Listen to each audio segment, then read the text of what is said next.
Hey there, cats and kitties. I am the Blues Man, Johnny Blues. With this video, I'll be discussing my thoughts on episode 4 of the anime series, Gangsta. And this episode was just all kinds of frickin' wicked. I mean, the flashbacks coming to the fore, seeing the burgeoning sort of relationship between Warwick and Nicholas.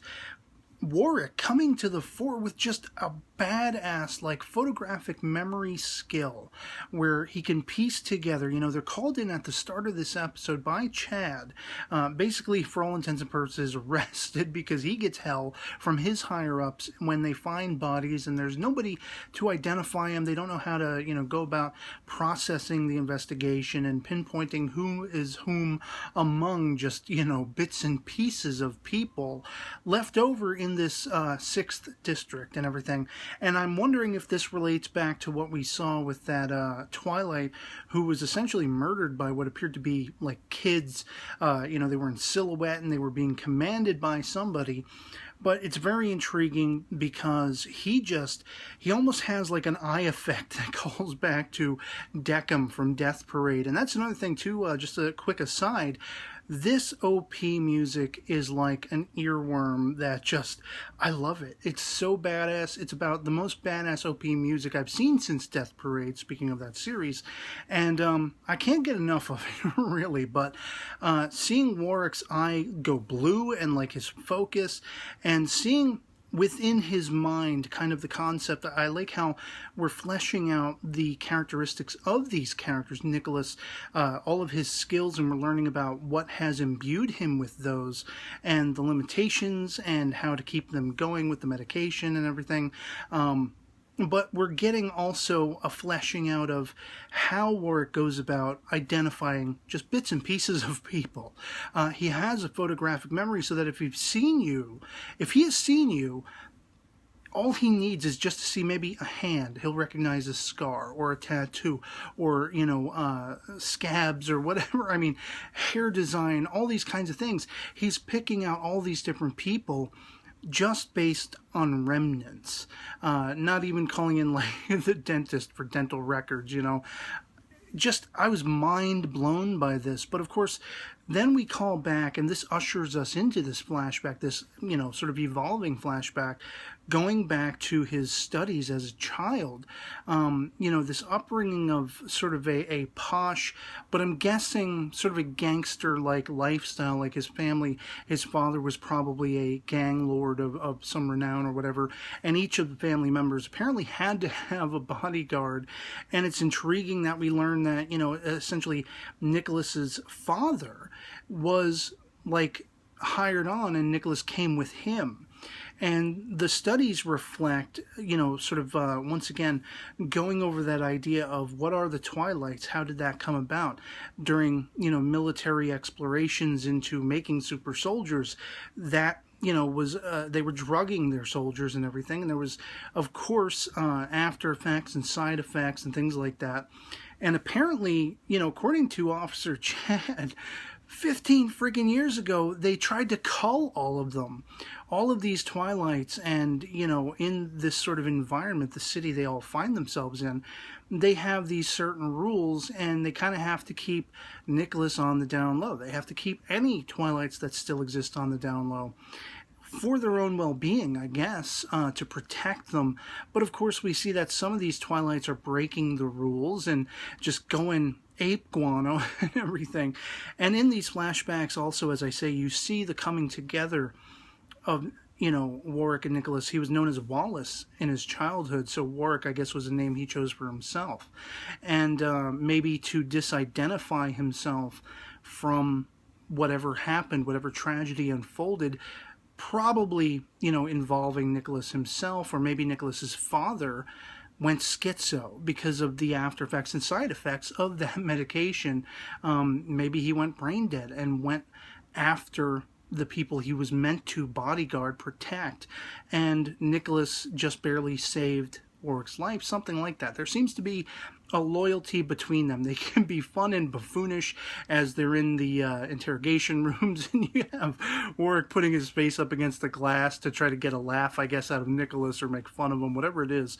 But of course, Nicholas he's just kind of oblivious to what's going on, doesn't really care. He notices that they have the wanted posters from when they were age 17 and all this stuff. It's just like, it's hilarious, but it's so uber compelling because of that photo memory that he has, and he can learn these books, but they still have to keep up his studies, and he's like just, you know, mind numbed to it and all this stuff.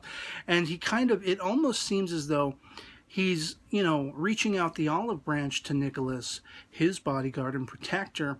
And at first, he doesn't understand that Nicholas is deaf, even at that early age. I didn't know if this was something that happened to him later or if he was born that way or whatever. But it seems like from a very early age, he was deaf. And seeing his recognition of that, that is to say Warwick's, you know, it lays the foundations for whatever tragedy then unfolded. There's already a bond of understanding. You know, everyone in this house is calling Wallace like a pain in the butt, you know. He's inferior, he's not a good kid, he's just a pain and all this kind of stuff. And he's kind of wallowing and cowering away in his own room under his blankets. And here comes Nicholas, and it's like, here is somebody who is treating him normal. There are no expectations between he and Nicholas at this early stage. And I think probably this is going to end up being somebody Warwick could confide in, could relate to, could treat him on the same level instead of, you know, treating him like dismissively like everyone seems to be doing. And so, of course, all of this gets interrupted because you got Monroe's people, who we've seen in previous episodes, who Chad, I think rightfully so, gets sort of perturbed when Monroe calls him and says, you know, send the handymen over because they're expendable. When this guy is so doting on them, you know, wanting them to become part of his faction and all this stuff. A little contradictory there, but of course they do run to get involved. And it's intriguing because there's another Twilight. And I like that we're learning what is the whole connotation Twilight about. Well, apparently these people can die in the twilight of their lives, and usually do, whether that's because they were hunted down and put to death, or because of side effects from the medication that gives them the abilities. And I believe in Nicholas's case, he was probably born, you know, there is dialogue to the effect that if someone is sired from, you know, somebody who had already had the drug enhancements and everything, they too, it would carry over into them to a point and to an extent, and they would have to sort of keep taking the drug to be normal or something like that. And I think that may be Nicholas's case, where his father was probably the one who got hopped up, and Nicholas suffered for it, or prospered, depending on your perspective with those abilities. That's my guess, but I don't know. But whatever the case, he was definitely a young merc, and he's got all these skills flip-flopping and flying all over the place. And he gets right in between, you know, we see Delico, sort of the chief guy, who's a very low-level Twilight of his own accord, but he's the chief bodyguard who's trying to protect Monroe and Monroe's son and everything. And this AO comes in, and he's wiping the floor with these guys. He looks like a kid, kind of reminded me of Turtle from the series Rainbow, which I covered in a full series review recently. A lot of these characters kind of remind me of almost crossovers. I did a whole video talking about, you know, different anime characters in different series that remind you of other characters and such like that. But I digress. But I mean, this opens up this whole floodgate of whoop-ass as Warwick goes up against some of the guys. Apparently it's just gangland warring, you know, some of these lower thuggy types wanting to, you know, quell the more enormous, I guess you could say, the four head crime families of this entire city and everything, and they want to try to take them out and rise and gain power and all this kind of stuff. And we see Warwick getting right in between, and of course his concerns for Nicholas before Nicholas goes sort of gallivanting off to take on this other AO. He's very determined to get it into Nicholas's head. Don't take risks. You know, all the bodies we've seen lumped in that warehouse that they found and everything, this guy is lethal. He's cunning. Whatever he is, however he is, whatever level he is, be careful. And Warwick won't let him leave without considering that.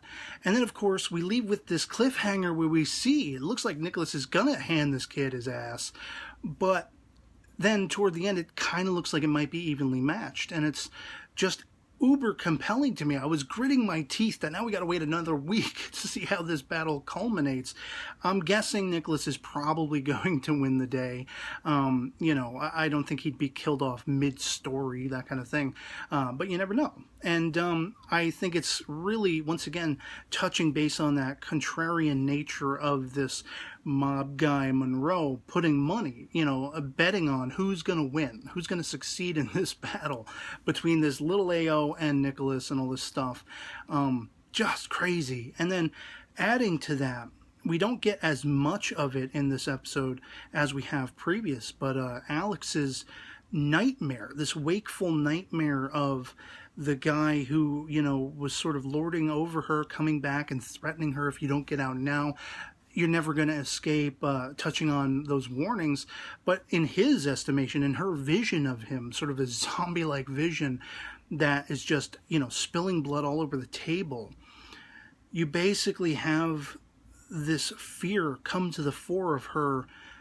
Will this ever change? Will I ever escape this? The life of prostitution, being manhandled and belittled and, you know, being used as an object. And it's just, it's touching that the final sort of realization she has is, and she's talking about Nicholas and Warwick, these two guys can't be like that. They saved me. They can't end up like that. And I believe her. I think that's true, but I'm waiting for this story to throw me a loop. You know, where maybe she gets too close to harm and it's involving Nicholas or something like that. And maybe she is scared into thinking, I got to get out of here. Something like that to amp up the drama. I don't know exactly. But I thought it was intriguing answering to what exactly that sort of folded up piece of paper or, you know, a handkerchief, whatever it is, that was blank, that was given to her in the previous episode by Dr. Theo. She seems to feel that it's sort of a, you know, a symbol, a symbolic thing where if she returns it to him, it'll be, that'll be the guidepost that she's leaving, that she's going to go ahead and run. And that to me too is just maximally compelling. I was just riveted, beyond riveted with this episode. I watched it back twice just to try to catch every little nugget, because it's like, whoa. I mean, you had a really cool mixture of, you know, sort of the action from the first two episodes, but then all of this expositionary information done in such an intriguing and intelligent and, you know, enrapturing way. I mean, that's all I got with this episode. Superlatives out my ass. You know, I could say 6 ways to Sunday how incredible this episode was to me. And I thoroughly enjoyed it. I cannot wait to see where we go from here. It's going to be goosebumps and gritted teeth until next week's episode. And I'd love to hear from you guys in the comments below what you thought of episode 4 of Gangsta. If you've seen it, if you agree with me, if you don't, if not, why not? If you're not digging the series, or, you know, if you're familiar with the source material, which I am not, please post no spoilers, but are you following it, and is it following it to the letter? Is it adapting it well or leaving something to be desired? Anything goes in the comments below. Always love having the conversation with you guys. And so yeah, that'll be pretty much it for me on this. Hope this video finds you well, and I'll catch you all later. Peace.